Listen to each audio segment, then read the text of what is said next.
Paz,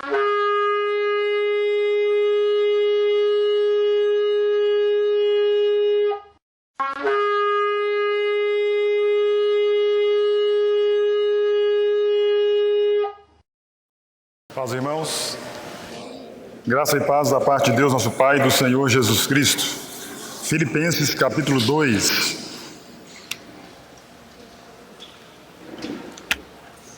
Filipenses, capítulo 2, versículos 12 em diante. Filipenses, capítulo 2, versículo 12 em diante.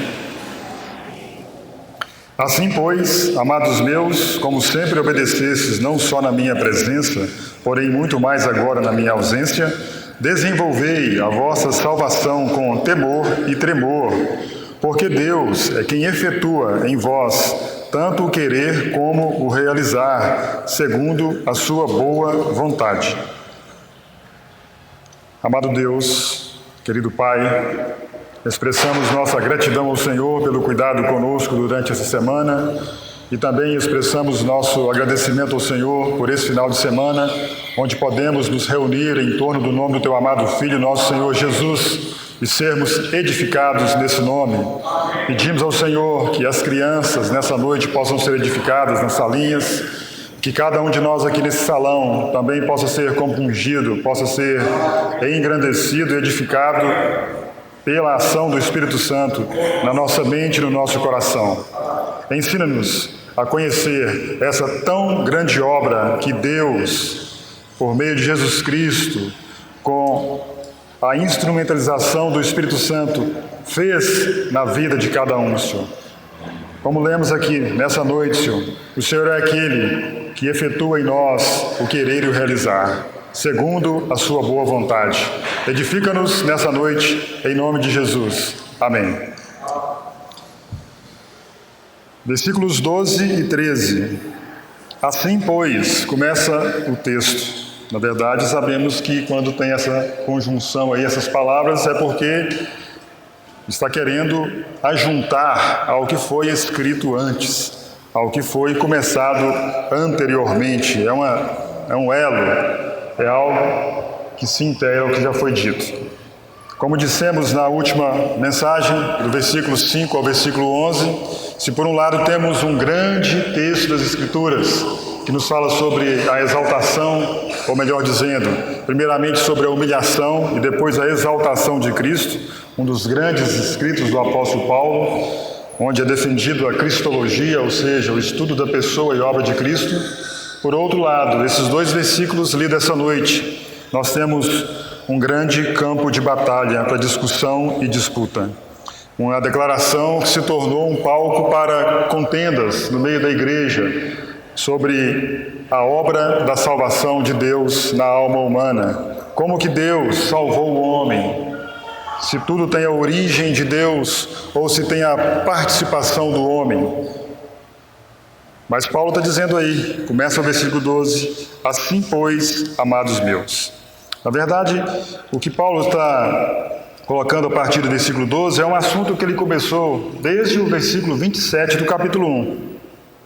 Diz assim: vivei acima de tudo por modo digno do Evangelho de Cristo, para que, ou indo ver-vos ou estando ausente, ouça no tocante a vós outros que estáis firmes em um só espírito, com uma só alma, lutando juntos pela fé evangélica. Então nós temos o recheio, e no versículo 12 ele continua: assim pois, amados meus, como sempre obedecestes não só na minha presença, porém muito mais agora na minha ausência, desenvolvei a vossa salvação com temor e tremor, porque Deus é quem efetua em vós tanto querer como realizar, segundo a sua boa vontade. Aqui nesses dois versículos, nós temos o sumário da vida cristã. Nós temos aqui encorajamento, consolação para toda a nossa conduta, para todo o nosso caminhar, para toda a nossa vida e luta cristã. Nós temos aqui nesses dois versículos. Nós já dissemos que desde o versículo 27 do capítulo 1, Paulo está falando no mesmo assunto. E o exemplo que ele deu de Cristo, a sua exaltação e humilhação, diz respeito aos filipenses viverem em união, em concórdia, em paz. lá naquele versículo já falava sobre terem o mesmo espírito, né? Para terem um interesse comum, lutar junto pela fé evangélica. Quando ele começa o capítulo 2, ele vai falar sobre exortação em Cristo, consolação de amor, comunhão do Espírito, entranhados afetos de misericórdia. Ele exorta aos filipenses que aumentasse a alegria dele, mas na verdade Paulo está dizendo é que eles pudessem viver em amor, os filipenses mesmos. Se os filipenses estivessem bem, Paulo estaria bem. Exorta os irmãos para que não tivessem entre eles partidarismo, vanglória, observassem o exemplo de Cristo. Tende em vós o mesmo sentimento que houve em Cristo Jesus. E nesse exemplo de Cristo Jesus, irmãos, um parêntese aqui, está a solução para todo o problema da humanidade. Qualquer contenda, qualquer vanglória, qualquer partidarismo, se o homem se colocar, ou se haver nele esse mesmo sentimento que houve em Cristo Jesus, ele vai colocar o outro na frente, em vez de colocar a si mesmo e buscar o seu próprio interesse. Dissemos aqui, se o marido olhar para o interesse da mulher, se a mulher olhar para o interesse do marido, tende em vós o mesmo sentimento que houve em Cristo Jesus, humildade. O que acontece nas casas, o que acontece nos lares, é que buscamos os nossos próprios interesses. Os pais buscam os seus interesses, os filhos buscam os próprios interesses, a sociedade busca os seus próprios interesses, os partidos buscam os seus interesses, nações buscam os seus interesses. Se tão somente houvesse em cada um o mesmo sentimento que houve em Cristo, humildade, colocaria o outro na sua posição, olharia os direitos do outro, as vantagens que o outro pode receber e certamente os problemas seriam solucionados. Então, Paulo fala sobre tudo isso aí, do versículo 27 do capítulo 1 ao capítulo 2, versículo 11. Ele fala, dissemos aqui já, da exaltação e humilhação de Cristo, para tratar um assunto de contenda e partidarismo no meio dos irmãos. Agora Paulo lembra a sua ligação com os filipenses nesse versículo 12. Ele aí lembra novamente que eles são amados, que os filipenses sempre obedeceram ao apóstolo quando o apóstolo estava presente entre eles. Quando o apóstolo esteve ali, como já lemos e sabemos em Atos 16, os filipenses ouviam, obedeciam, eles observavam o apóstolo e praticavam aquilo que via no apóstolo. Mas agora o apóstolo não está mais no meio dos filipenses. O apóstolo agora está numa prisão em Roma. E aqui nós temos um aprendizado, o apóstolo dizendo aí, olha, não obedeçam somente quando eu estiver no meio de vocês. Ou melhor dizendo, não façam as coisas para serem vistos dos homens. Assim como vocês obedeceram na minha presença, obedeçam na minha ausência. Não sejam daqueles servos ou das pessoas que trabalham somente para serem vistas, para receberem o louvor quando os seus patrões ou quando há um aplauso. Ah, ele está vendo, ele está bem, ele está vindo, ele está fazendo. Não. Quando ninguém estiver vendo, continue. E ele vai então tratar o assunto do desenvolver a salvação com temor e tremor. Irmãos, como isso é perigoso. O próprio Senhor Jesus, ele ensinou isso no Sermão do Monte, em que nós devemos fazer as nossas boas obras diante do Pai, que nos vê em secreto. Não foi isso que ele ensinou? Olha, quando vocês orarem, quando vocês jejuarem, quando vocês derem esmola, não façam para serem vistos dos homens, percebidos pelos homens, para eles baterem palma, vocês receberem os aplausos. Não, Paulo está trazendo isso à memória dos filipenses. Olha, eu estava aí, vocês obedeceram, mas eu não estou mais. Continuem, desenvolvam, cresçam na graça, no conhecimento. Não faça para serem vistos. E aqui nós temos a diferença entre reputação e santificação. Qual é? A reputação se baseia quando agimos, quando os outros estão nos observando. Aí nós queremos manter a reputação, que é uma grande diferença da santificação, que se baseia quando ninguém nos observa, senão o Senhor.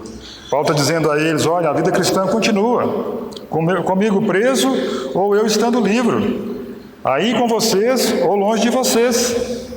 E eu queria ler um texto rapidamente, antes de entrarmos no assunto propriamente dito, embora já estejamos nele, em Atos capítulo 13, que eu acho muito salutar para entendermos essa questão de trabalharmos na presença de homens, ou pensarmos que nós teremos o crescimento somente quando estamos acompanhados de certos irmãos, como se a obra dependesse exclusivamente desses irmãos. O fato é, irmãos, que Deus deu apóstolos, profetas, evangelistas, pastores e mestres com vista ao aperfeiçoamento dos santos, sim.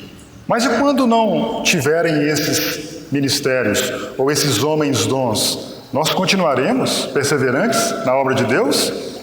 Se o pastor for ferido, as ovelhas vão se dispersar? Ou nós vamos dar continuidade, obedecendo a Deus, na perseverança do caminhar cristão? Atos capítulo 13, nós vamos ler a partir do versículo 48. Depois eu contextualizo para os irmãos. Os gentios, ouvindo isto, regozijavam-se e glorificavam a palavra do Senhor, e creram todos os que haviam sido destinados para a vida eterna. Divulgava-se a palavra do Senhor por toda aquela região, mas os judeus instigaram as mulheres piedosas de alta posição e os principais da cidade e levantaram perseguição contra Paulo e Barnabé, expulsando-os do seu território. E Paulo e Barnabé, sacudindo contra aqueles o pó de seus pés, partiram para Icônio. Os discípulos, porém, transbordavam de alegria e do Espírito Santo. O contexto aqui é que eles estão na primeira viagem missionária. Desde o capítulo 13 eles estavam em Antioquia, e o Espírito Santo disse: separai-me a Saulo, a Barnabé e a Saulo para a obra que eu tenho para eles. E esses dois, então, missionários, esses apóstolos, saem a pregar a palavra do Senhor. Pregavam numa cidade, pregavam noutra, e chegaram nessa cidade chamada Antioquia, da Pisídia. Não era a Antioquia que eles saíram, era outra Antioquia. Pregaram a palavra, e nós, por esses versículos aí, nós vimos que alguns ouviram, alguns perseguiram, expulsaram os apóstolos do seu território, e poderíamos perguntar, ou poderíamos pensar: coitado desses irmãos, Barnabé não estará mais ali, Saulo não estará mais ali, quem os edificará? Quem os ajudará? É o que Paulo diz para os filipenses: obedeçam na minha presença, obedeçam na minha ausência. Está dizendo aí o versículo 52, os discípulos, porém, transbordavam de alegria e do Espírito Santo. Há uma obra que foi iniciada nesses gentios. O próprio Deus veio habitar no meio deles, dando-lhes a salvação. Diz aí acima que creram todos os que haviam sido predestinados para a vida eterna. Houve um trabalhar do Espírito Santo naquelas pessoas. E embora eles estivessem em Barnabé, embora não tivessem Barnabé, embora tivessem Saulo ou não tivessem Saulo, a obra continua. Transbordavam de alegria e do Espírito Santo, porque essa obra não é de homens. Paulo está querendo dizer para os filipenses, voltando para Filipenses, que a obra, embora Paulo tenha sido usado por Deus, não continua com ele. Como diz ele também, escrevendo: um plantou, o outro regou, mas Deus é quem dá o crescimento. Não sou eu. Ele está dizendo, o apóstolo dizendo, não sou eu o exclusivo. Eu não sou o indispensável na obra de Deus, não. Se eu sair, se eu morrer, Deus continuará a sua obra. Obedeçam, não somente na minha presença, muito mais agora na minha ausência. Desenvolvei a vossa salvação. O que é mais necessário, filipenses, está com vocês. Embora eu não esteja aí, o que é necessário está com vocês, porque Deus é quem efetua em vós. Deus nunca deixará vocês desamparados. Essa obra certamente prosseguirá. Então ele trata do assunto: desenvolvei a vossa salvação com temor e tremor. Irmãos, e aqui nós temos, como dissemos da última vez sobre a teologia do apóstolo Paulo, ou a teologia como ela é usada para a vida, como a doutrina é ensinada para crescermos no conhecimento de Deus. Hernandes Dias Lopes, ele diz que o cristão, ele recebe a doutrina, Martin Lloyd Jones também diz sobre isso, João Calvino também fala sobre isso, Russell Norman Champlin também fala sobre isso. Ele diz que o cristão, ele recebe doutrina para ser usada na sua vida diária. Doutrina, teologia, conhecimento. Paulo está dizendo aí, desenvolvei a vossa salvação. Nós vamos falar daqui a pouco que existe a soberania de Deus. De um lado Deus nos salva, nos salvou e continua nos salvando, mas tem a responsabilidade humana. Cabe a nós desenvolver essa salvação. E como eu citei, Hernandes Dias Lopes, ele diz que é muito triste chegar momentos das congregações, das igrejas, que o tempo para o ensino, ele é deixado de lado. Dá muito valor a tantas outras ocasiões ou acontecimentos na igreja, que o tempo para a doutrina, para ensinamento, o local fica vazio. As pessoas saem, não gostam de doutrina. Mas aqui o apóstolo está dizendo, o apóstolo sempre traz doutrina. Embora alguns não gostem, embora alguns gostem, ele continua trazendo doutrina, trazendo ensino para tratar de assunto no meio dos irmãos. O que os irmãos dizem, e a tristeza no meio cristão é esse, que as pessoas hoje, elas são turistas espirituais, elas não querem um desenvolvimento duradouro na fé cristã.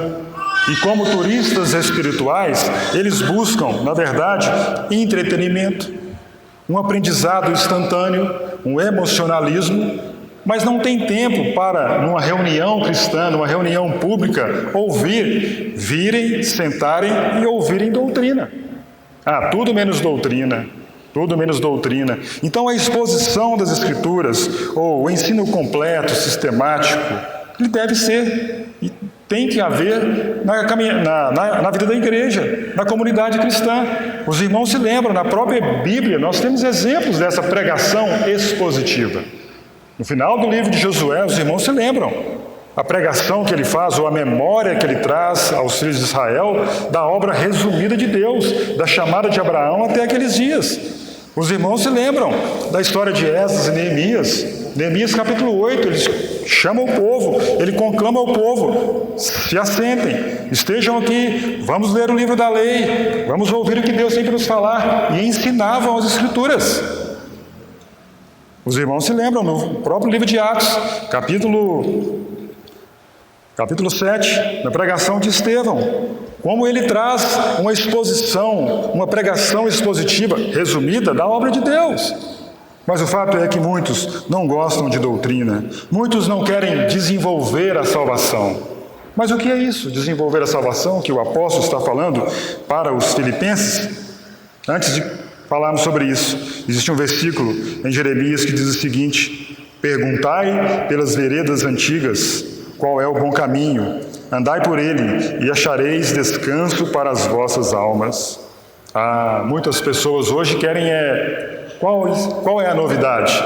Não perguntam pelo caminho antigo, pelas veredas antigas, não voltam às Escrituras. Então o apóstolo está dizendo, desenvolvei a vossa salvação. Desenvolver a salvação? Quer dizer, então, agora a salvação que eu tenho, a salvação ela é obra do trabalho humano, resultado do esforço humano. E aqui entra, como dissemos, se Paulo escreveu a respeito da exaltação e humilhação, um dos grandes textos da Bíblia, as pessoas agora pegam também os seus escritos para dividirem a igreja, dividirem os irmãos. Paulo está falando aqui como, quando ele diz, desenvolvei a vossa salvação, esse termo vossa já está dizendo que os filipenses a têm, que os filipenses já obtiveram essa salvação por meio de uma obra expiatória feita por Cristo Jesus. Essa vossa diz respeito assim, ei, você já tem. Não é que você tem que correr atrás para obter essa salvação. A salvação do homem diante de Deus não é produto do seu serviço, das suas obras, do seu suor, mas a bondade de Deus, não. O próprio Deus, que viu a condição humana, O homem no seu pecado, na sua debilidade, na sua condição de estar longe, de não buscar a Deus, providenciou a salvação do homem. E foi assim com os filipenses. A salvação foi, ou melhor dizendo, o Evangelho foi pregado a eles e eles creram em Jesus Cristo. Os irmãos se lembram daquela célebre frase que está no livro de Atos, capítulo 16: crê no Senhor Jesus Cristo e será salvo, tu e tua casa.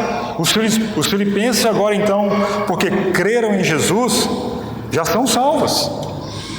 Os irmãos se lembram, no capítulo 1, versículo 6, estou plenamente certo de que aquele que começou boa obra em vós, a boa obra foi Deus quem começou, já deu a salvação em Jesus Cristo aos filipenses.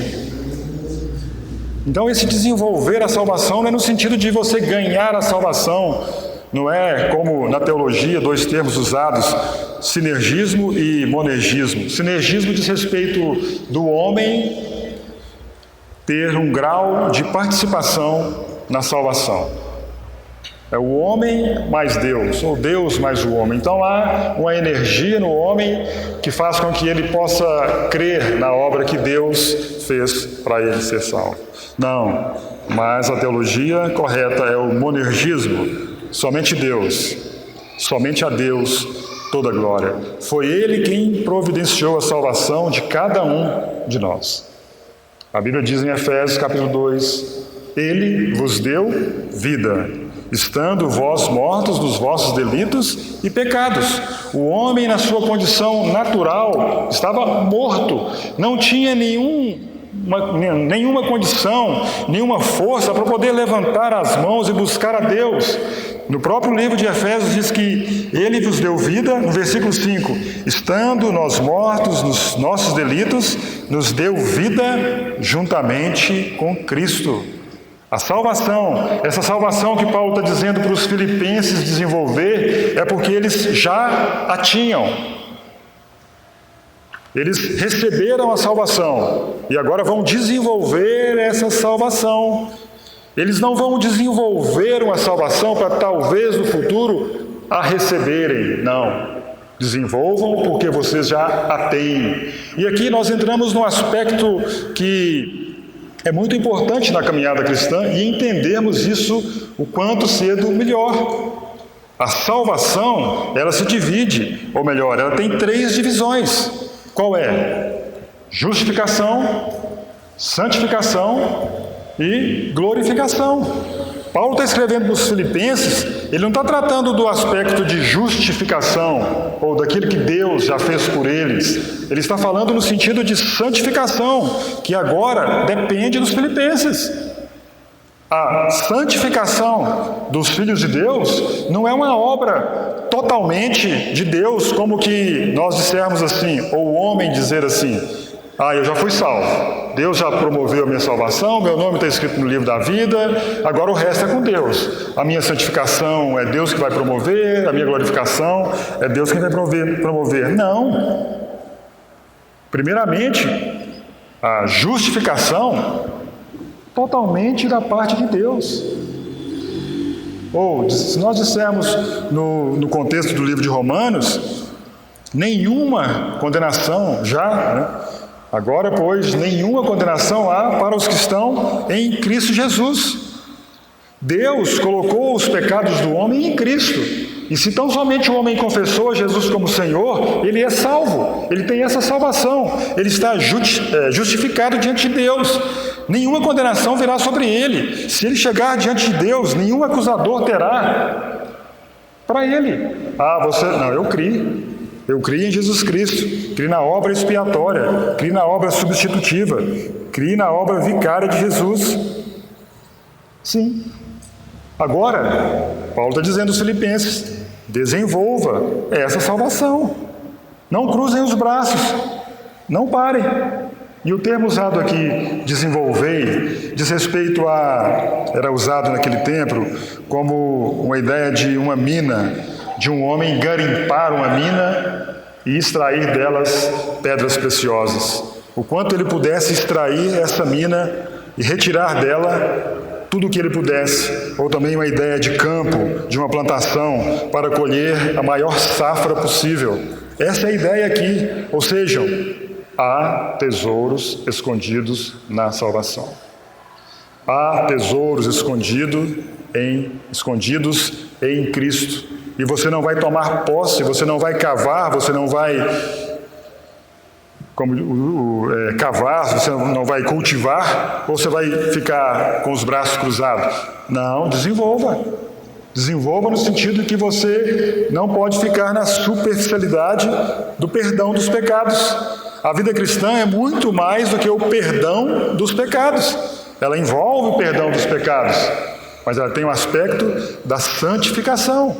E Paulo diz aos Colossenses: fazei, pois, morrer a vossa natureza terrena. Então, essas três divisões da salvação: justificação, santificação e glorificação.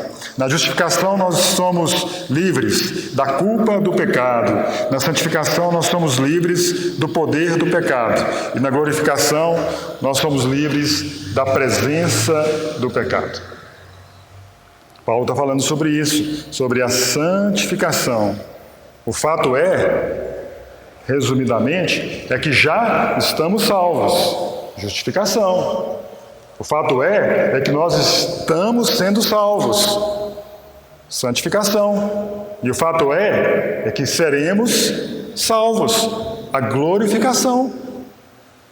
Justificados já somos. Temos o nosso nome no livro da vida.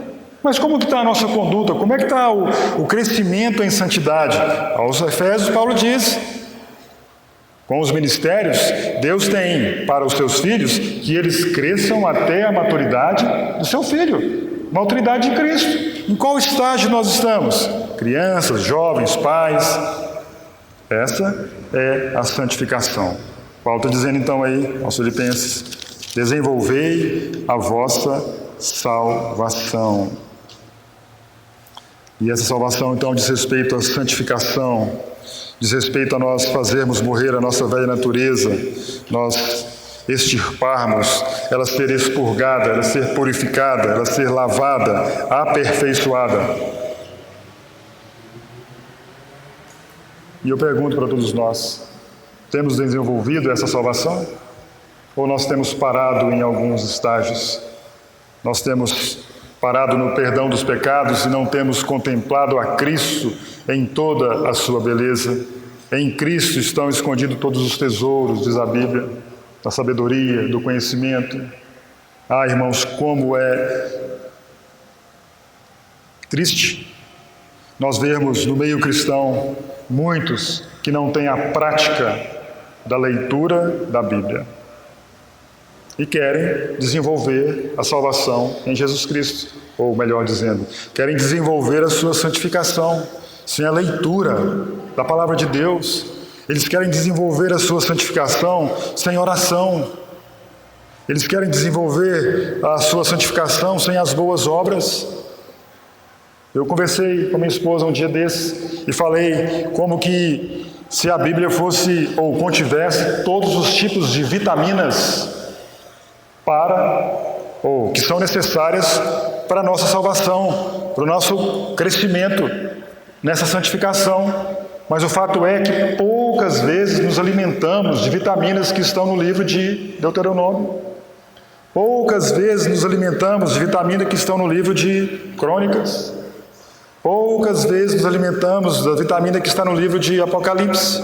Gostamos da vitamina do Salmo 23, sim. Gostamos da vitamina de João 14, gostamos da vitamina de 1 João, mas toda a palavra de Deus ela é útil.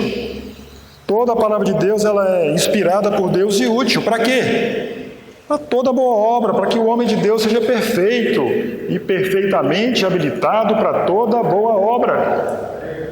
Desenvolva a sua salvação, no sentido de gastar tempo na leitura, na oração, nas boas obras, de boas companhias, de boa literatura. Desenvolvei a sua salvação. Não pare. Tem muita coisa para cavar. Tem muita coisa para cultivar. E às vezes nós estamos aí, quietos. Já estou salvo mesmo, meu nome já está no livro da vida. Para que eu vou Esse é um perigo. Esse é o grande perigo. E aí entra a discórdia entre aqueles que acreditam que Deus fez toda a obra para o homem na salvação, mas existe também a participação humana. Porque esses que acreditam que existe a participação humana, eles vão dizer assim: se você diz que as pessoas são salvas, sempre salvas, elas vão se esfriar, não vão estar nem aí, já estão salvas mesmo, você está fazendo pouco caso da graça de Deus. Ao contrário. Nós vamos dizer aqui: desenvolvei a vossa salvação com temor e tremor. Aqueles que são verdadeiramente salvos, eles não dão lugar a fazerem a sua própria vontade. Eles sabem que Deus é santo, que Deus é justo, que Deus vai condenar aqueles que não creram no seu Filho. Deus pode nos elogiar, servo bom e fiel, servo mau e negligente. Os verdadeiros filhos de Deus não têm esse pensamento, salvo, sempre salvo. Ao contrário, a cada dia eles desenvolvem a sua salvação, no sentido de santificação. Eles fogem da idolatria, fogem da impureza, fogem das paixões da mocidade e tantas outras coisas. Sabem que o seu corpo é templo do Espírito Santo e eles vão desenvolvendo a sua salvação. Diz aí então: desenvolvei a vossa salvação com temor e tremor. Não é com medo, não é com medo de Deus, como aquele servo mau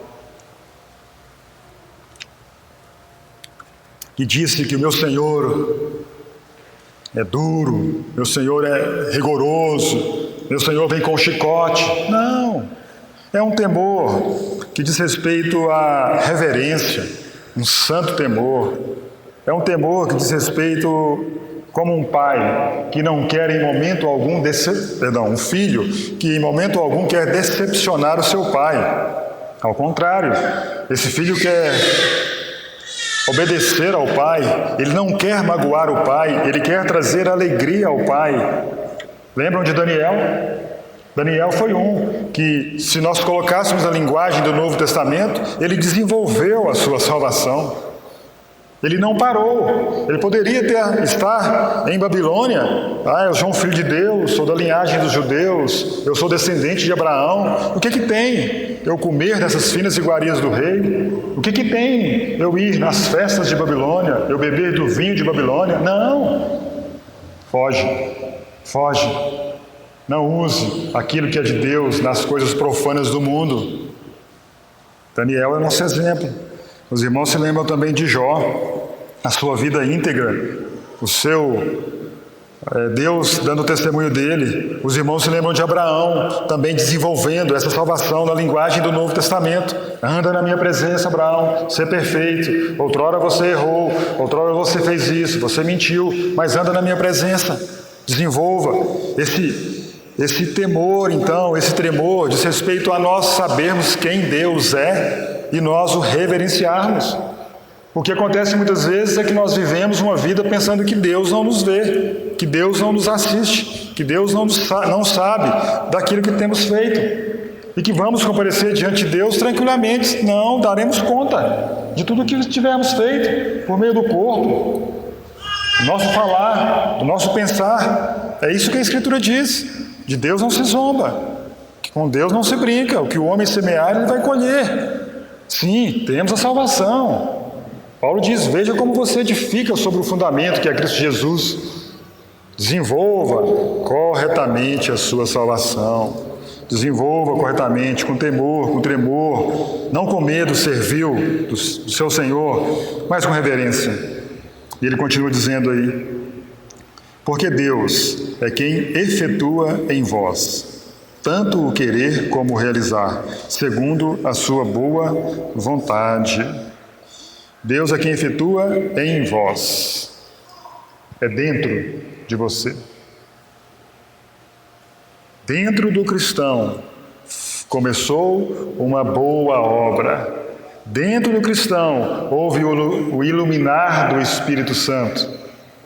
Ele, o próprio Deus, começou em nós esta boa obra. E aí diz o texto então, que Deus é quem efetua. É Deus quem efetua. Irmãos, todos os nossos pensamentos santos, todas as nossas ideias santas, todas as nossas boas obras, tudo aquilo que fazemos, que traz louvor a Deus, é Deus quem efetua. Ah, é Deus quem efetua? Sim. O próprio Deus que colocou em nós esse querer e esse efetuar. Para quê? Para que nenhuma glória caia sobre mim, sobre você. O final do texto diz aí, segundo a sua boa vontade. Então, esses pensamentos santos, o nosso fugir do pecado, o nosso fugir da imoralidade. Então, quando temos um bom desejo, uma boa ideia, uma aspiração santa, um pensamento santo, tudo nasceu dele. Mas alguém pode dizer, então nós somos marionetes na mão de Deus? Então Deus agora, Ele faz tudo, é Ele que ordena tudo que eu faço? A verdade é o seguinte, Ele nos salvou, sim. E Ele coloca pensamentos santos na nossa mente. Diz aí que Ele efetua o querer e o realizar. Porque Ele nos mostra a vantagem que há em obedecer a Ele. No Velho Testamento seria assim, eu coloco diante de vocês o bem e o mal, escolhe. Hoje, Ele coloca pensamentos santos na nossa mente e nos mostra que é melhor servi-lo do que desobedecê-lo. Quantas vezes, irmãos, quantas vezes na nossa mente vem algo da parte de Deus, um pensamento puro, um pensamento justo, uma boa ação, uma visita, e nós não obedecemos, fazemos o contrário, e nós temos que nos arrepender. Deus tem esses pensamentos, coloca isso em nós. Ele faz com que a vontade dele venha para a nossa mente, por meio do Espírito Santo, e Ele faz com que a nossa mente busque as coisas dele.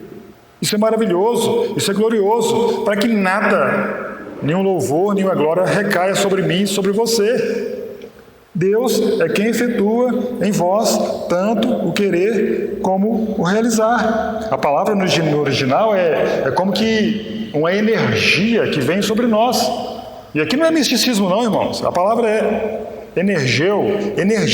E o significado é que Ele opera, Ele atua, Ele trabalha, Ele vitaliza, Ele produz, Ele capacita, Ele impulsiona a nós para trabalhar para Ele mesmo.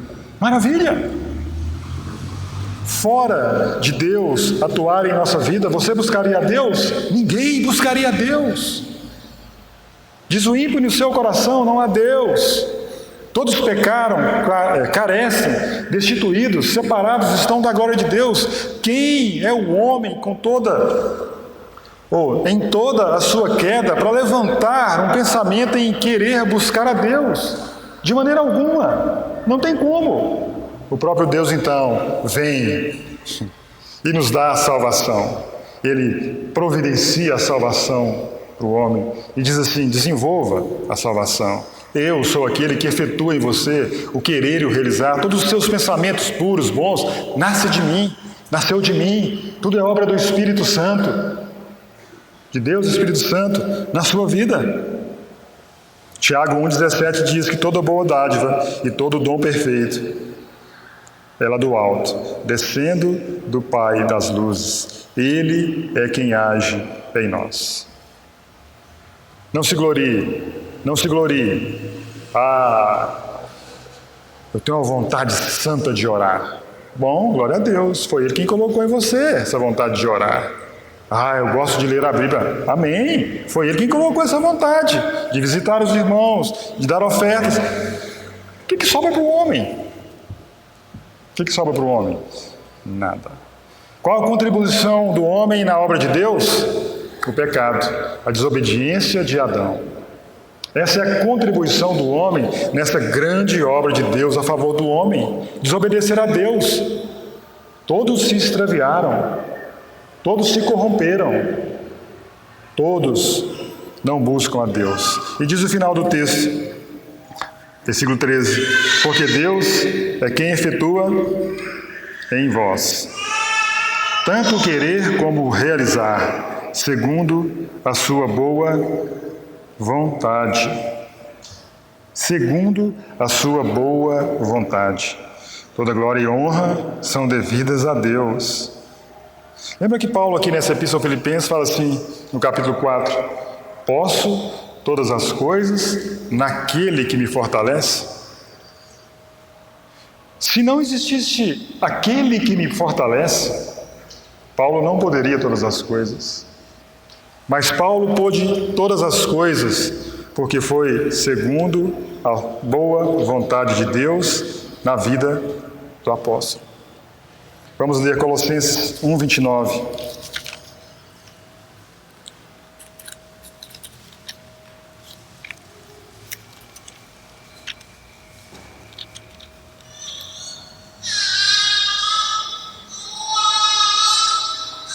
Para isso é que eu também me afadigo, esforçando-me o mais possível, segundo a sua eficácia que opera eficientemente em mim. Para isso é que eu também me afadigo, esforçando-me o mais possível. Paulo era trabalhador, hein? Paulo é o exemplo, hein? Se afadigava,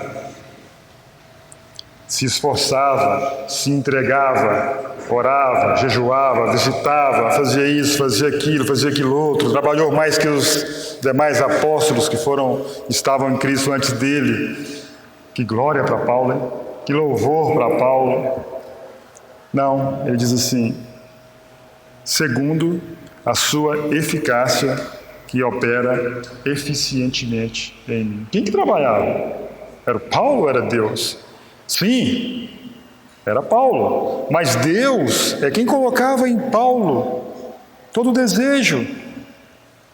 A eficiência, a eficácia, o poder, a vontade, era tudo vindo de Deus. Sim, de Deus somos cooperadores. Mas, porque é segundo a sua boa vontade, como diz o final do versículo, é segundo Deus querer. Sabemos, né? Lá em Efésios diz que Ele preparou boas obras para que andássemos nelas. Nós não somos salvos pelas obras, somos salvos pela graça. Isso não vem de vós, é dom de Deus. E nós somos feitura dele, criado em Cristo Jesus para as boas obras, as quais Deus de antemão, ou seja, no passado Deus já preparou essas boas obras para que nós andássemos nela. É como se Ele colocasse uma sacola aqui para nós, colocasse algumas coisas, desenvolva, pega essa sacola, vai embora. Essas são as boas obras nas quais você entrará, você fará, tudo é dele, toda glória para Ele. Irmãos, não pare na jornada cristã. Deus ainda está agindo em nós, Deus ainda está operando em nós. E aqui cabe uma pergunta a todos nós. Eu estou ciente de que Deus está agindo em minha vida? Eu estou ciente de que Deus está agindo no meu ser? E também devo perguntar, eu estou desenvolvendo a salvação que Deus me deu? Ou eu estou desenvolvendo essa santificação, esse caminho de santidade, na qual temos que andar nela, senão não veremos ao Senhor, como diz o escritor aos Hebreus? Paulo escreve então aí, desenvolvei a vossa salvação, e isso com temor e tremor.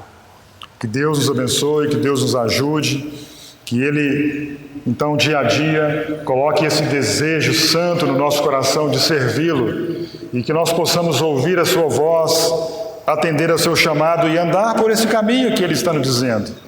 Que possamos andar por esse caminho de santidade para agradá-lo. No final, o louvor virá da parte de Deus. Aqui, como dissemos, alguns trazem controvérsia a respeito da salvação.